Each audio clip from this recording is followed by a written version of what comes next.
Welcome to History4UBruh, where we uncover the untold stories of history's greatest figures. Today, we step into the world of Salahudin al-Ayyubi, Saladin, the man who would shake the foundations of empires and etch his name into history. Before he became the legendary warrior who would defy the Crusaders, he was simply a boy, born into exile, raised in the shadows of great rulers, and shaped by faith, discipline, and the unrelenting tides of war. To understand Saladin the Conqueror, we must first understand Yusuf the boy. And so, our journey begins in the year 1137. The world was a battlefield. It was a time of shifting power, of rising and falling empires, a time when survival belonged to the strong and the ruthless. To the south, Egypt was in turmoil. The once mighty Fatimid Caliphate was crumbling from within, its rulers weak and divided. The caliph at the time, Al-Hafiz, presided over an empire on the brink of collapse. To the north, the Byzantine Empire, with its golden capital of Constantinople, was still a dominant force.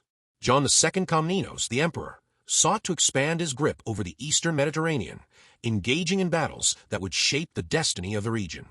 Meanwhile, in the Levant, the Crusader states, Christian kingdoms carved out by European warriors, stood as a powerful but fragile presence.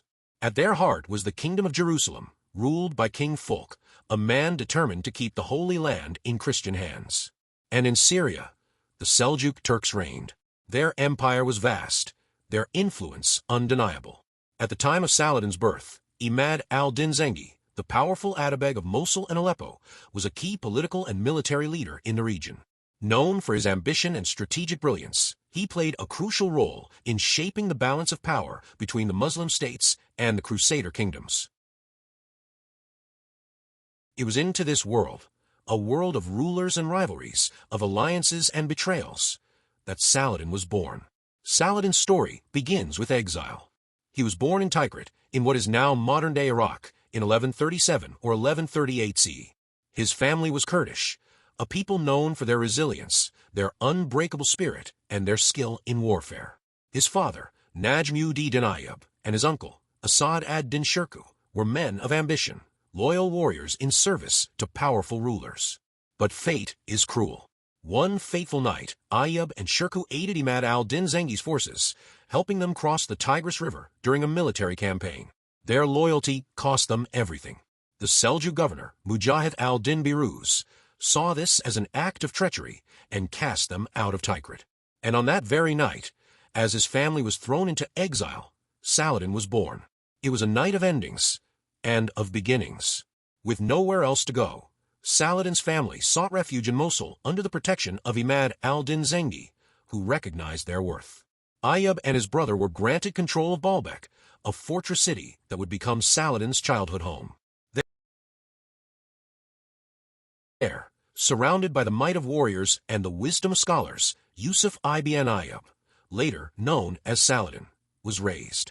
He was no ordinary child. He was trained in warfare, learning the art of battle, the tactics of strategy, and the discipline of command. But unlike many warlords of his time, Saladin was also a scholar. His father instilled in him a deep reverence for faith and knowledge. The Quran was his guide, and the words of scholars shaped his worldview. His father would read aloud religious texts, often moved to tears, and Saladin listened, absorbing every lesson, every story, every principle of justice, duty, and honor. He was a man of prayer, standing in worship long into the night. But he was also a man of justice. No grievance was too small, no plea unheard. Even when complaints were raised against his own family, he ensured fairness was upheld. What set Saladin apart was not just his skill as a warrior, but his heart. He was generous beyond measure. No guest left his home unfed. No soldier was left without aid. If a warrior lost his horse in battle, Saladin personally replaced it, not out of duty, but out of honor. He was humble. Power did not corrupt him. Despite his rise, he never surrounded himself with riches or excess. His wealth was in his people, in his faith, in his unwavering principles. And he was fearless. Where others saw defeat, he saw opportunity. Where others cowered, he stood tall. It was these qualities, his unshakable faith, his wisdom, his generosity, and his courage, that would soon propel him to unimaginable heights. But his true test was yet to come. The time would come when Saladin would step out of the shadows and into history. From exile to warrior, from scholar to leader, his journey was far from over. And in our next episode, we will uncover the moment that changed everything: the rise of Saladin as the Sultan of Egypt. A man of faith would soon become a man of destiny. Thank you for tuning in to History4UBruh. If you enjoyed today's episode, be sure to subscribe and leave a review. Next time, we unravel how Saladin rose to power, changed the fate of Egypt, and set the stage for his legendary campaigns. The story is only just beginning,